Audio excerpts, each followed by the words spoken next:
apresentar a minha dissertação de mestrado, cujo tema é implementação de um amplificador Lockheed digital para aplicações em detecção harmônica de linhas espectrais.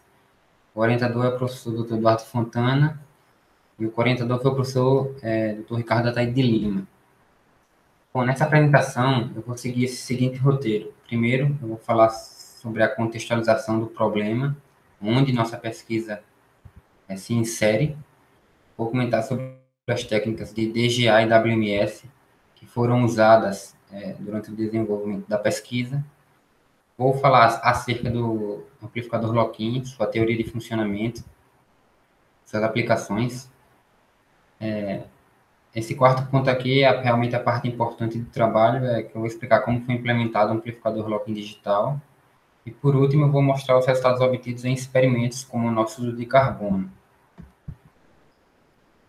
Então, pesquisadores do LSI vêm trabalhando há alguns anos no desenvolvimento de um sistema sensor eletroóptico, cujo objeto de aplicação serão transformadores de alta tensão, localizados em subestações. Esses transformadores de alta potência, né, em geral potência maior do que 20 kVA e tensão de operação acima de 6.000 volts, eles são construídos de tal maneira que suas partes internas são embebidas em um óleo mineral. Esse óleo ele possui duas finalidades: fornecer refrigeração e fornecer isolamento elétrico entre as partes internas do transformador. O envelhecimento e a degradação desse óleo isolante resulta no surgimento de alguns gases bem específicos. São eles o CO, CO2, CH4, C2H6, C2H4, C2H2 e H2. Esses são os principais gases: monóxido de carbono, dióxido de carbono, metano, etano, etileno, acetileno e hidrogênio. A presença desses gases pode estar relacionada com falhas na operação do transformador.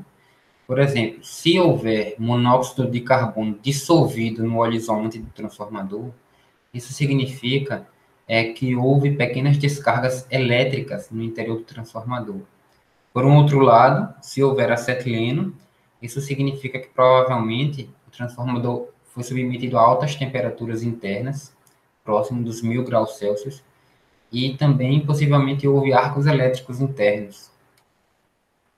Ou seja, analisar a presença desses gases constantemente é fundamental no processo da manutenção preventiva, do transformador.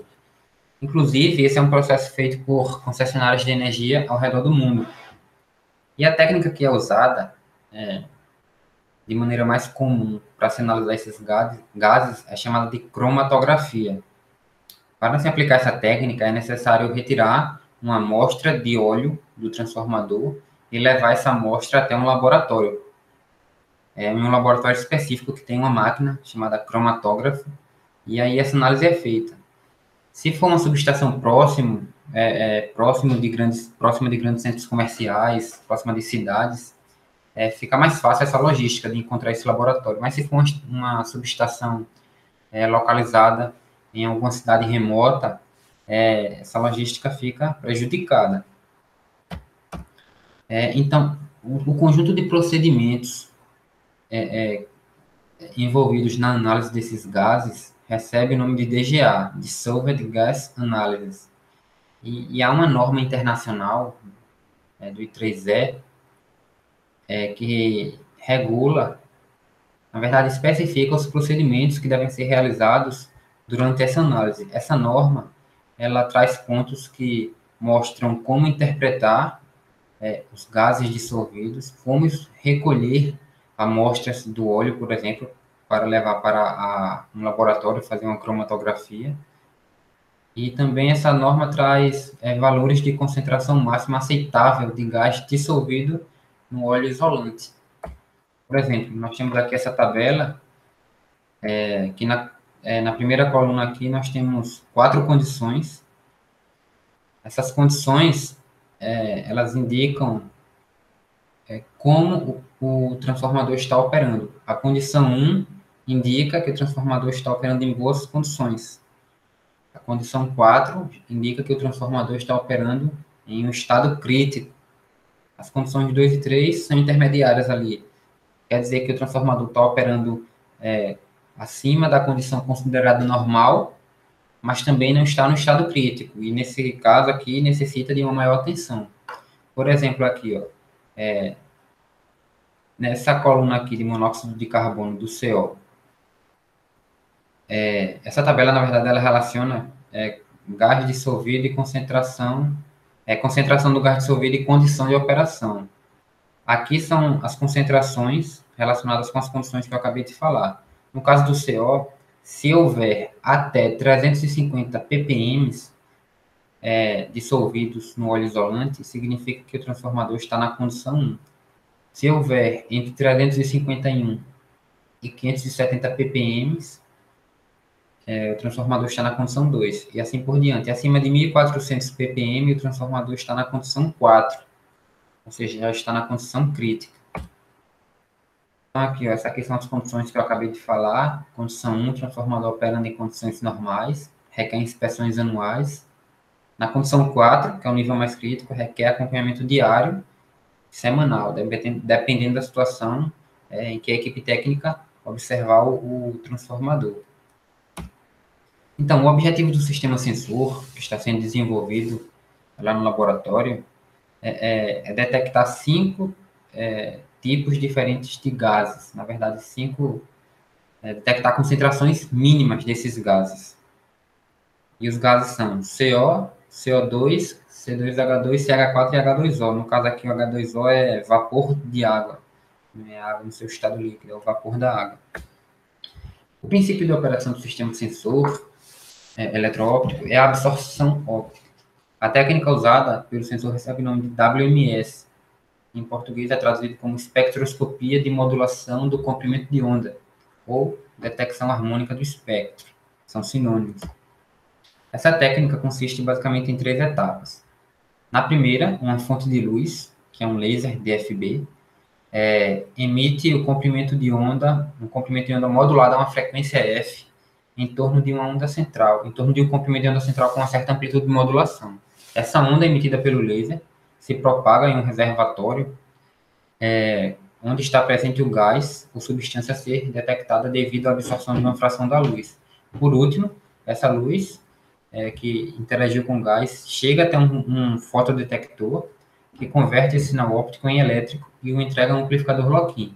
E o amplificador lock-in é responsável por extrair a enésima componente harmônica do sinal, além, é claro, de eliminar os ruídos, os sinais indesejados que tiverem contaminado o sinal que realmente a gente deseja medir. Então, o que a gente percebe aqui é que no começo do experimento nós temos um sinal modulado a uma frequência F, e na saída do experimento nós estamos interessados em detectar as componentes harmônicas, ou seja, NF, a segunda harmônica, ou a terceira harmônica ou a quarta, depende do experimento. Nesse nosso experimento a gente está interessado na componente de segundo harmônico. Então, a configuração básica de um setup experimental de WMS está mostrado aqui nessa figura. Nós temos um PC, que é o sistema de controle e aquisição, a fonte controladora do laser, o laser, que é um laser do tipo DFB, onde está aqui marcado como sistema experimental, é uma célula espectrométrica, fotodetector e um amplificador lock-in. Baseado na explicação do slide anterior, como é que funciona a dinâmica do experimento WMS? Primeiro, um laser emite um comprimento de onda modulado a uma frequência F e em torno de um comprimento de onda central. A radiação que é emitida por esse laser é controlada por essa fonte. Isso quer dizer o quê? Que essa fonte fornece para esse laser uma corrente de injeção que controla essa radiação emitida. A radiação é função dessa corrente de injeção e da temperatura de operação do laser. Ou seja, essa fonte controla, além da temperatura, é a corrente de injeção. O fotodetector recebe esse sinal que se propagou pelo sistema experimental, se propagou através dessa célula onde está contido o gás, e converte esse sinal, que é um sinal de radiação, que chega em sua superfície sensora, converte em sinal elétrico e o entrega a um amplificador Loquim. Um amplificador Loquim é responsável por extrair a enésima harmônica. Só lembrando que esse sinal aqui, ele é modulado por uma onda senoidal, normalmente. Então, aqui nós também teremos uma onda senoidal e componentes harmônicas, devido ao comportamento quadrático da linha de absorção do gás que está aqui presente. Então, o amplificador Loquim, ele detecta essas componentes harmônicas e entrega ao sistema de controle e aquisição para que esse resultado seja mostrado em uma tela ou seja armazenado em algum local de interesse. Então, aqui, ó, a intensidade da luz transmitida no meio gasoso pode ser representada por essa expressão, que é S, que é a potência luminosa na saída da célula, é igual a S0, que é a potência luminosa na entrada da célula, vezes a função exponencial de menos sigma Ln, onde sigma é a seção transversal de absorção das moléculas absorvedoras, presente aqui no interior da célula. N é a densidade de moléculas. Essa equação aqui é conhecida como lei de Beer-Lambert. Então, o sinal de corrente que alimenta o laser é dado por essa expressão aqui, que tem uma parcela DC e uma parcela AC. Eu falei 2 slides atrás que o comportamento da radiação emitida pelo laser é função dessa corrente de injeção e também da temperatura. Considerando uma temperatura fixa, se a gente fornece uma corrente I, uma corrente de injeção que tem um comportamento senoidal, como essa daqui, então o comprimento de onda da radiação emitida e a potência da radiação emitida também terão um comportamento senoidal. É isso que essas expressões dizem. E aqui a equação que modela a função de transferência é a função de transferência da célula, ou seja, S out, aqui é a potência, né, na saída da célula, é igual a potência na entrada da célula vezes uma função exponencial que envolve N, a densidade de moléculas de gás na célula, sigma, seção transversal de absorção, o lambda maiúsculo meia largura da onda, meia largura, meia altura, lambda é o comprimento de onda emitido pelo laser, esse comprimento de onda aqui que tem um comportamento senoidal. Então, se esse lambda aqui é um cosseno ou um seno, e ele está elevado ao quadrado, significa que nessa expressão aqui, necessariamente eu vou ter componentes harmônicas. Cosseno ao quadrado gera um cosseno de 2 ômega, né? Então, daqui surgem componentes harmônicas, ou seja, eu tenho uma função de transferência que ela possui um comportamento quadrático. Esse lambda zero aqui é o comprimento de onda central de uma linha de absorção do gás que está em análise, e o L é o comprimento da célula.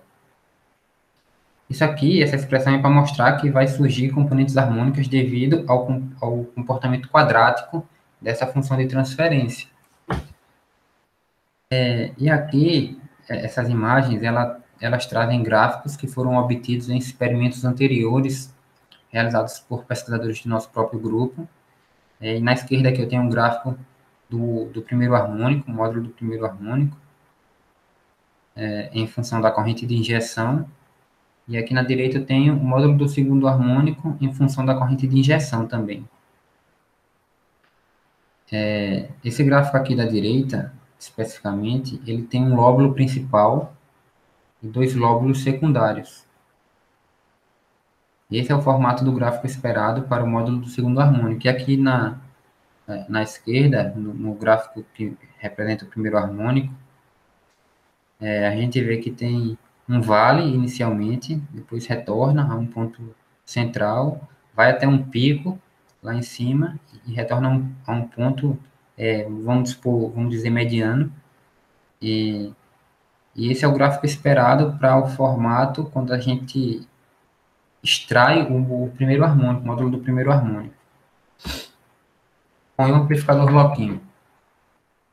O amplificador Lock-in ele é um instrumento bastante comum nos laboratórios de física. Eles são usados em vários tipos de experimentos. E, basicamente, sua função principal é recuperar sinais que estão sob forte influência de ruído, e amplificar também esses pequenos sinais. Aqui na esquerda nós temos um amplificador Lock-in analógico. Na direita nós temos um amplificador Lock-in digital. Esses amplificadores, mais especificamente esse amplificador digital aqui, foi um amplificador que foi usado para se obter esses gráficos aqui em experimentos anteriores. O amplificador Lock-in, ele funciona baseado em um princípio chamado detecção síncrona. Esse princípio será explicado no próximo slide, mas antes de passar para o slide, a ideia de se implementar um amplificador lock-in é porque para uma aplicação em campo, será necessário um amplificador compacto, que seja de fácil integração ao sistema sensor. Esses amplificadores aqui, eles são amplificadores que possuem um fim didático, eles são robustos, são amplificadores de bancada, são muito mais potentes do que realmente o sistema sensor necessita. Então, é daí que surge a necessidade de se implementar um amplificador lock-in compacto que seja de fácil integração ao sistema sensor que está em desenvolvimento. Então, um amplificador lock-in, ele está representado por esse quadrado aqui, e dentro desse amplificador nós temos um bloco chamado detector síncrono. Esse bloco é a base de funcionamento do amplificador lock-in. E como é que se dá esse funcionamento? Na entrada, nós temos dois sinais, um sinal de interesse, eu chamei SDT, e um sinal de referência, chamado RDT. Esses dois sinais, eles necessariamente devem possuir a mesma frequência e uma diferença de fase fixa entre si. Então, esses dois sinais, eles entram no amplificador lock-in e no bloco detector síncrono, eles são multiplicados entre si. O resultado dessa multiplicação, que aqui está representado por VP de T, é filtrado em um filtro passa-baixas, resultando nesse valor aqui, o 1 de T.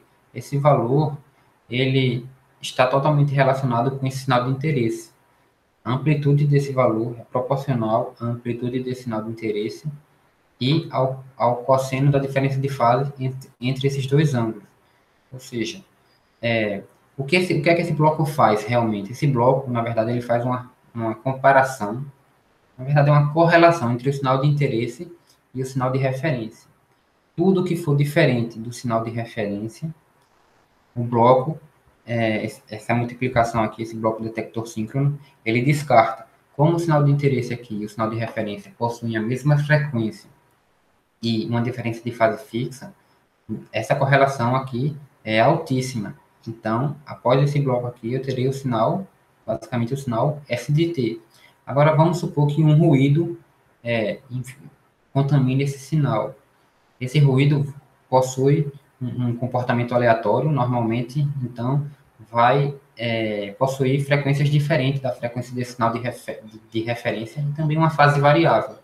Então, quando esse sinal contaminado com um ruído passar por esse bloco detector síncrono, essa componente de ruído será descartada, porque quando for feita essa correlação, o bloco vai perceber que não há uma correlação alta com o sinal de referência. Então, esse bloco esse sinal de ruído, o sinal que está contaminando, o sinal de interesse, será descartado. Essa é a base de funcionamento do amplificador lock-in. Esse amplificador lock-in aqui, a gente diz que ele possui uma única fase. Por quê? Porque ele só tem um bloco detector síncrono. Quando o amplificador lock-in possui dois blocos detector síncrono, a gente diz que ele é um amplificador lock-in de duas fases. Aqui, a operação é a mesma. Nós temos o sinal que sai do experimento, que é o sinal de interesse. Nesse primeiro bloco aqui, a gente está multiplicando o sinal SDT, que é o sinal de interesse, pelo sinal de referência. E nesse segundo detector síncrono aqui, a gente está também multiplicando o sinal SDT pelo sinal de referência defasado em 90 graus. Ou seja, se aqui eu tenho, por exemplo, um seno multiplicando por um seno ao quadrado, né? Aqui eu vou ter um seno multiplicado por um cosseno. E esses dois sinais aqui, a gente diz que o sinal U1, resultante do bloco detector síncrono 1, é o resultado do sinal em fase, e aqui, na saída desse bloco 2, é o resultado do sinal em quadratura. Então, com esses dois resultados, é possível fazer uma multiplicação vetorial e encontrar a amplitude desse sinal SDT aqui, que é o sinal de interesse, e também encontrar a fase dele em relação ao sinal de referência, eliminando as componentes indesejadas, componentes de ruído e componentes que possuam uma outra frequência. Um aspecto importante, assim, comentar sobre os amplificadores Loquim é sobre o sinal de referência. Eu falei no slide anterior que um dos fundamentos, um dos requisitos para o funcionamento do amplificador Loquim é que o sinal de referência e o sinal de interesse eles devem possuir a mesma fase, na verdade, a mesma frequência e uma diferença de fase fixa. Uma maneira de se fazer isso é através de uma fonte que gere esses dois sinais. Ou seja, eu coloco um oscilador externo aqui, e esse sinal gerado pelo oscilador externo vai servir tanto para modular o sistema experimental, como para servir como sinal de referência. Então, assim, eu garanto que eles possuem a mesma frequência e uma diferença de fase fixa. Nesse caso aqui vai ser 0 graus, porque ele está sendo gerado pela mesma fonte. Aí, desse jeito, o amplificador Loquim consegue realmente fazer o processamento Loquim no bloco detector síncrono. Uma outra maneira de fazer isso é o próprio amplificador Loquim gerar o sinal de referência internamente. Quando ele gera o sinal de referência internamente, ele só precisa receber em sua entrada aqui o sinal de interesse. E esse sinal de interesse automaticamente já vai estar com a mesma frequência e em fase com o sinal de referência. O sinal de referência aqui nesse caso, ele já está salvo na memória do amplificador Loquim. Então, essa também é uma outra possibilidade. Tanto esse sinal de referência gerado internamente, quanto esse outro gerado externamente, eles precisam garantir que a frequência do sinal de interesse e do sinal de referência é a mesma, que a diferença de fase entre eles é fixa.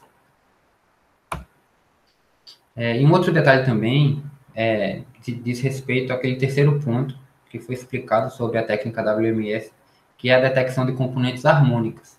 Como é que o amplificador Loquim consegue detectar essas componentes harmônicas?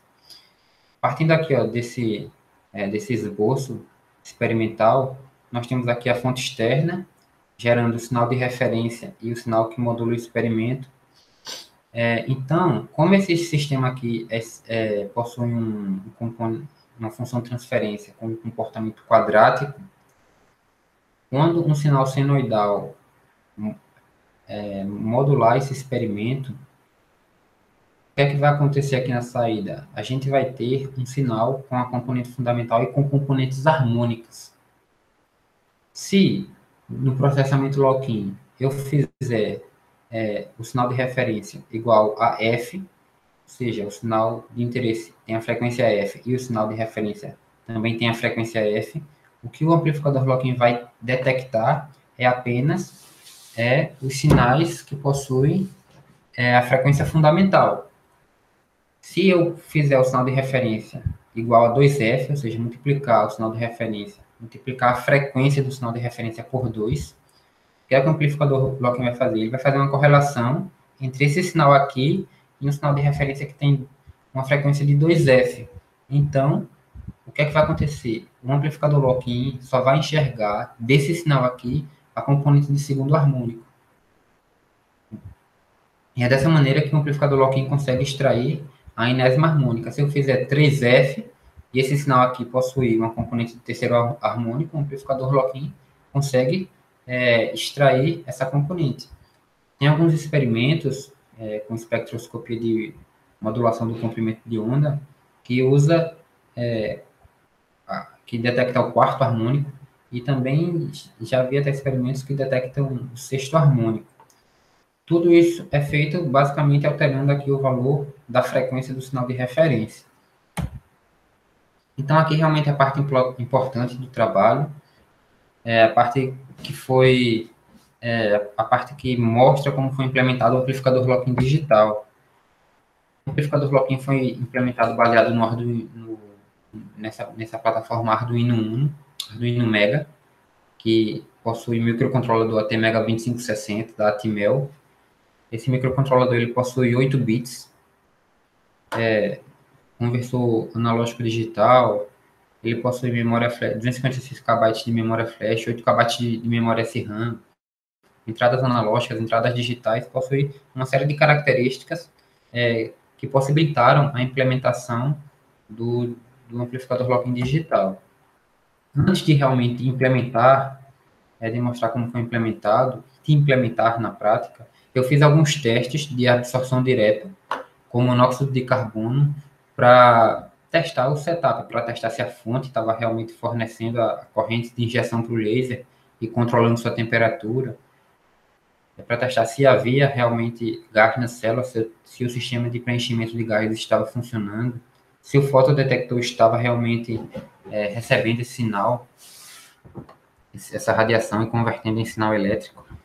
Então, eu fiz esse experimento daqui, eu fiz uma varredura entre 60 e 90 miliamperes, com incrementos de 1 miliampere, e após cada incremento, eu vinha aqui e apertava esse botão. Quando eu fazia isso, o Arduino ele fazia uma leitura, na verdade ele fazia uma média de 50 leituras dessa tensão analógica lida aqui no anodo do fotodetector, que é justamente o sinal de interesse que a gente está interessado em detectar. Então eu fiz isso de 60 até 90 miliamperes. E o gráfico obtido foi esse gráfico aqui, que mede a transmitância, ou seja, para um determinado comprimento de onda emitido, quer dizer, para uma determinada corrente de injeção do laser, a potência que chega no fotodetector é próximo de 1. Para outra corrente de injeção aqui próxima de 78, 79 miliamperes, essa potência luminosa, houve uma queda brusca aqui. Essa queda se deu exatamente na linha de absorção do gás, ou seja, a gente sabe que se eu colocar o laser, se eu colocar no laser em uma corrente de injeção de 78 miliamperes, ele vai emitir radiação no comprimento de onda que coincide com a linha de absorção do gás. Então, por isso, exatamente nessa corrente de alimentação, nessa corrente de injeção DC, houve essa absorção. Então, dessa maneira, através desse gráfico, eu consegui garantir que realmente os equipamentos usados na configuração estavam funcionando. E a partir disso, eu parti para a implementação do amplificador Lock-in digital. Primeiro, eu tentei implementá-lo com um sinal de referência gerado externamente. Para fazer isso, partindo aqui do princípio de funcionamento do amplificador Lock-in, o que é preciso ser feito? É preciso ler o sinal de interesse e de referência, multiplicá-los e depois filtrá-los através de um filtro passa-baixas. Como o amplificador, o Arduino, né? O Arduino não é capaz de ler dois sinais analógicos ao mesmo tempo, a ideia foi separar o momento que essa leitura era feita. Eu segui esse roteiro aqui. Ó. Primeiro, eu li o sinal senoidal de interesse, o sinal SDT, e armazenei os valores. Depois, eu li o sinal senoidal de referência, RDT, e armazenei os valores na memória. A terceira etapa foi realizar essa multiplicação e, por último, realizar a filtragem. Então, essa foi a ideia para se implementar um amplificador Lock-in com sinal de referência gerado externamente. O setup experimental foi esse aqui. Nessa primeira etapa aqui, que é justamente ler o sinal de interesse e armazenar os valores, eu usei um gerador de funções como fonte externa, né, para gerar o sinal de referência, o sinal que modula o experimento e também o sinal de referência.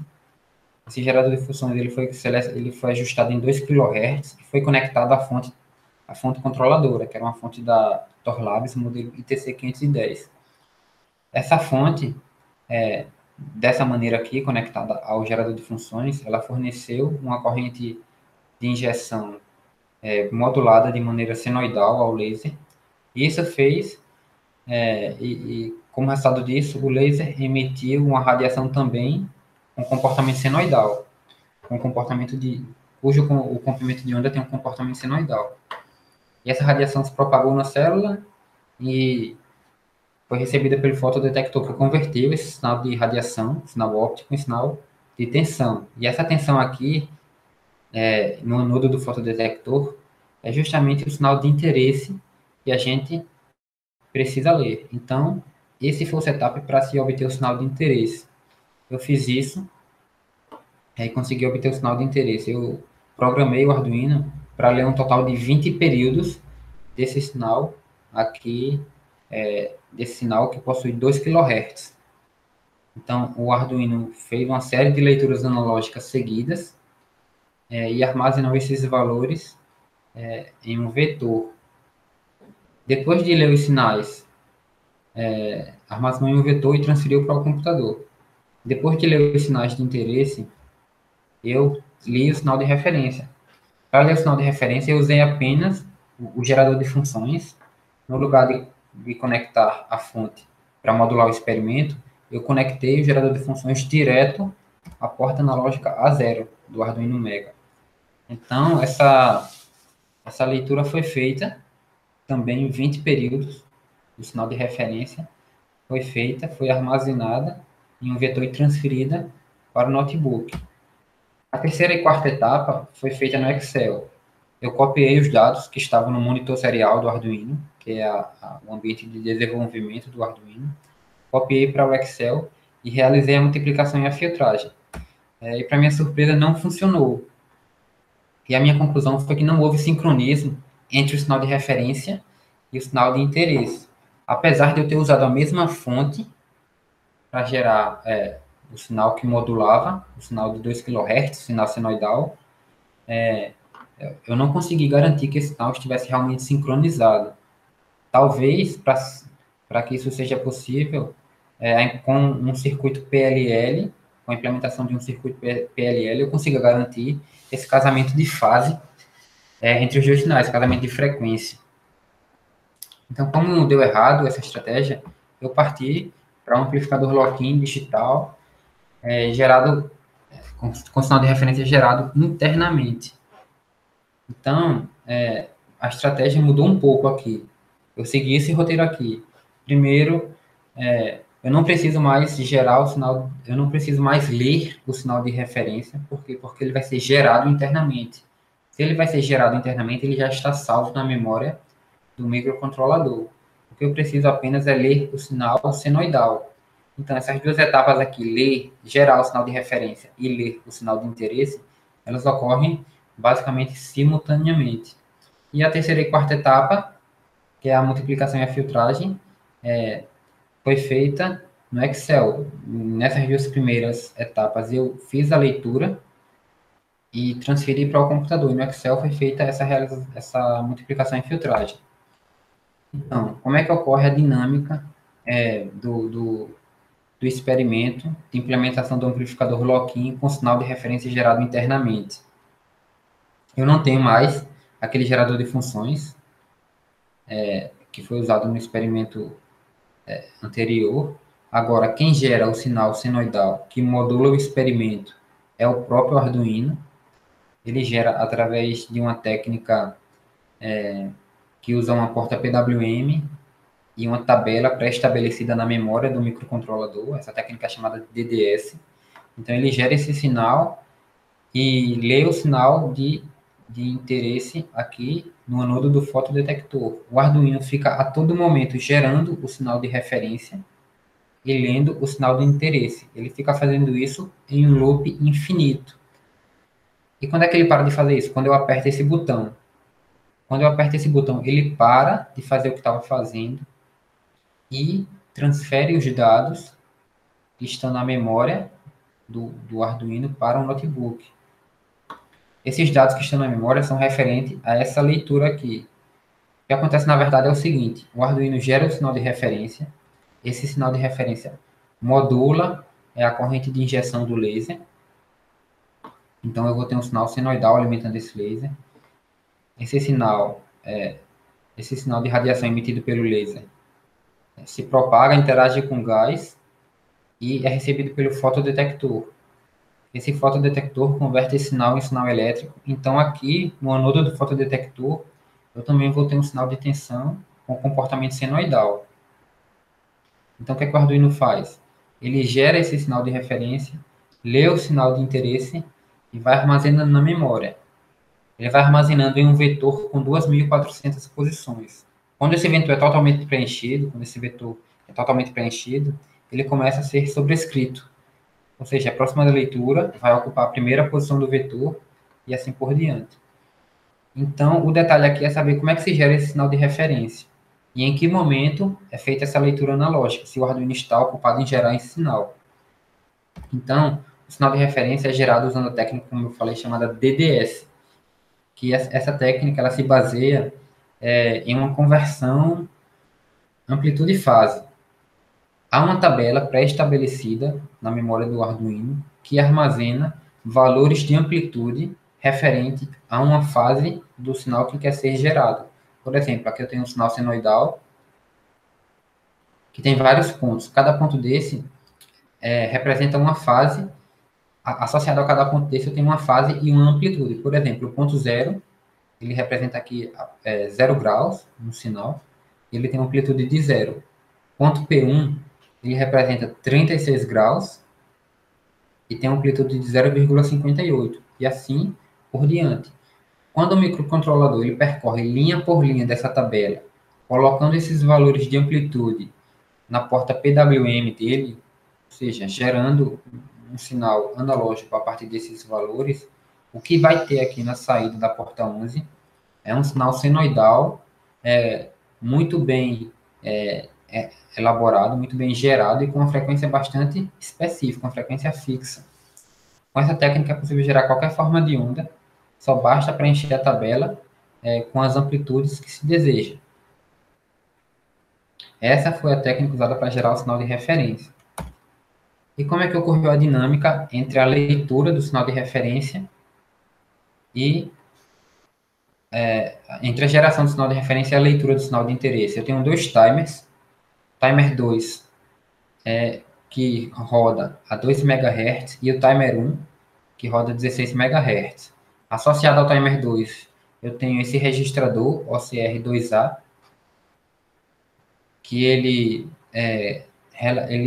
aciona essa interrupção e também ele ajusta a frequência desse sinal gerado aqui. E associado ao timer 1, eu tenho esse registrador OCR1A, que ele recebe o próximo valor da tabela de senos, nesse caso aqui dessa tabela, né? Esse registrador ele recebe o próximo valor de amplitude que vai ser colocado na porta PWM. O que a gente percebe aqui é o seguinte, ó, o timer 2 ele inicia em 0, tanto o timer 2 quanto o timer 1. E a cada pulso de clock ele vai incrementando. Quando esse timer 2 atinge esse valor aqui, OCR2A, uma interrupção é chamada, ocorre uma interrupção, e 3 tarefas são realizadas.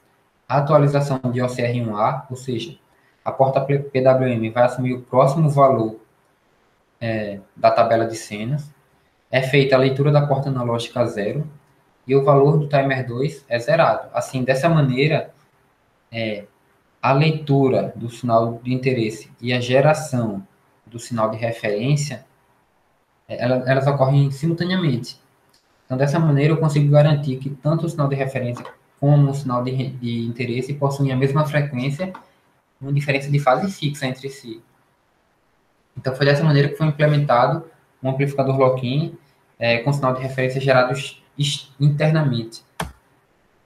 E o experimento para a obtenção dos gráficos, para realmente validar a implementação do amplificador lock-in, seguiu essa ordem aqui, essa lógica descrita nessa sequência de atividades. Só lembrando aqui que o setup foi esse, onde eu tenho o Arduino, essa rede de resistores aqui, esse capacitor. Essa rede aqui ela tem a única função de condicionar o sinal que chega aqui na fonte controladora. A ideia é colocar um nível de tensão aqui que resulte em uma amplitude de modulação aqui de mais ou menos 5 miliamperes. Aqui está o laser, né, como foi dito, a célula, o fotodetector, e o sinal de interesse é aqui no nodo do fotodetector, é lido aqui. Então, o que é que foi feito? Inicialmente, após de início, o microcontrolador foi ligado. Quando o microcontrolador é ligado, como a gente já sabe, fica sendo gerado o sinal de referência e fica sendo lido o sinal de interesse em um loop infinito, até que você aperte o botão. Então, primeiro eu selecionei manualmente 60 miliamperes na fonte DC. Isso significa que aqui na saída vai ter um sinal de 60 mais ou menos 5 miliamperes, um comportamento senoidal. E quando eu selecionei esse valor aqui de 60 miliamperes, eu vim aqui e apertei esse botão. Quando eu aperto esse botão, o que é que acontece? Esses valores que estavam sendo lidos aqui no anodo do fotodetector, que é o sinal de interesse, ele é transferido para o computador. Depois que esse valor é transferido, a interrupção acaba e tudo volta ao normal. Aqui começa a ser gerado o sinal senoidal novamente e aqui começa a ser lido o sinal de interesse. Então, eu venho na fonte e incremento em 1 miliampere. Eu incremento aqui, agora eu tenho 61 miliamperes aqui, eu venho e aperto de novo o botão. Outra transferência de dados é feita para o notebook, para o computador. Então, na primeira vez que o botão foi apertado, a transferência de dados foi referente ao valor de 60 miliamperes. Nessa segunda vez, foi referente ao valor de 61 miliamperes. E assim por diante. Então, o experimento consistiu basicamente em atualizar o valor da fonte e apertar o botão. Atualizar o valor da fonte e apertar o botão de 60 a 90 miliamperes. Com isso, eu consegui obter alguns resultados. Antes de mostrar os resultados obtidos no experimento, aqui estão os resultados de algumas simulações que foi feita em, em Python e também foi feita no Excel. E o algoritmo que foi usado para essa simulação foi o mesmo que foi usado para a implementação aqui do amplificador Lock-in. Então, a gente vê que o sinal obtido foi da maneira esperada, se comparado com aqueles mostrados lá no início da apresentação, que foi obtido por outros pesquisadores do nosso grupo. O sinal tem aqui um módulo, um lóbulo principal e os lóbulos secundários, para o sinal do segundo harmônico, né? E à medida que a concentração vai diminuindo, aqui a linha preta tem uma concentração de 700 mil ppm, à medida que essa concentração vai diminuindo, o pico do segundo harmônico também vai diminuindo. Então, aqui foram os sinais obtidos. Eu fui diminuindo a concentração, mas a gente vê que o gráfico possui o mesmo formato. Já começa a haver algumas irregularidades. Aqui foi uma comparação também do módulo do segundo harmônico, usando um ADC de 10 bits e um ADC de 16 bits. A gente percebe que aqui houve uma irregularidade. Isso ocorreu porque o nível de sinal é tão pequeno que, às vezes, o microcontrolador não consegue diferenciar entre dois níveis discretos e acaba ocorrendo essa irregularidade. Mas, no geral, o gráfico possui o formato esperado. Aqui foi para uma concentração de 11.000 ppm. Isso ocorre nas concentrações baixas. Concentrações altas, o microcontrolador não tem nenhum problema para detectar o sinal. E aqui foi o resultado do módulo do primeiro harmônico obtido. Também coincide com os resultados obtidos anteriormente. E aqui foram os resultados obtidos com o amplificador Lock-in baseado no Arduino Mega. A gente percebe aqui, foi feita a leitura do módulo do segundo harmônico para uma série de valores de concentração, onde esse primeiro sinal aqui preto, com a maior intensidade e o maior valor de pico, ocorreu para maior concentração de gás na célula. A gente percebe que tem o lóbulo principal, os dois lóbulos secundários, o formato do gráfico é do jeito esperado, do jeito que foi aguardado.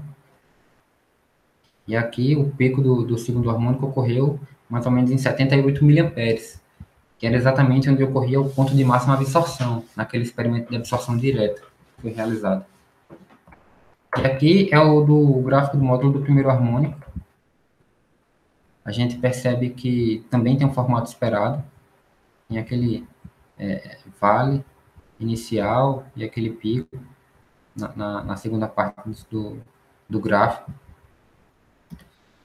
E aqui o sinal exclusivamente para concentração mais alta. Cada pontinho desse é um valor de corrente DC ajustado na fonte. O gráfico do formato esperado. A gente percebe aqui o pico também, mais ou menos aqui em 78 miliamperes. Aqui é o gráfico do módulo primeiro harmônico para 700.000 ppm. Aqui, quando foi diminuindo a concentração, aconteceu isso. Para 11.000 ppm, o sinal já perde o seu formato aguardado. Já não é possível perceber os lóbulos secundários, já há uma grande irregularidade no sinal. Esse aqui é o gráfico do módulo do segundo harmônico. O do primeiro harmônico também sofreu bastante, ficou totalmente desconfigurado. Foi feita uma simulação, uma comparação entre os resultados da simulação e do experimento. Esses gráficos aqui, eles relacionam a concentração do gás e o pico do segundo harmônico. A gente viu que quanto maior o gás na célula, quanto maior a concentração de gás, maior o valor do pico. E nos resultados da simulação, esse gráfico ele nos deu um comportamento totalmente linear. No resultado experimental, esse gráfico não foi totalmente linear, mas a gente consegue perceber que é uma tendência de linearidade, mostrando também, mais uma vez, que o amplificador lock-in realmente funcionou. Essas são as conclusões. A técnica do processamento lock-in foi implementada com sucesso. Contudo, ainda precisa otimizar o amplificador lock-in. A sensibilidade ainda não está no valor desejado para aplicações em DGA. Para se otimizar, algumas ideias que podem ser trabalhadas, podem ser implementadas em trabalhos futuros, são essas aqui: usar um ADC com maior capacidade, usar um pré-amplificador na entrada do sistema, usar um circuito PLL para conseguir ler sinais de referência gerados externamente, e por último, integrar ao MCA, que é o módulo de controle e aquisição que está sendo gerado. Se após essas atividades aqui, essas etapas, não for possível atingir o limite de detecção, a gente pode usar outras plataformas, como os FPGAs. Esse aqui, por exemplo, ele é de código aberto, possui um conversor analógico digital de 14 bits, consegue ler sinais de alta frequência, e tem uma grande comunidade na internet que compartilha os conhecimentos sobre essa plataforma. Então é isso. Meus agradecimentos ao CNPq e ao CAPES, que foram os financiadores dessa pesquisa, e ao programa de pós-graduação. É isso. Obrigado a todos.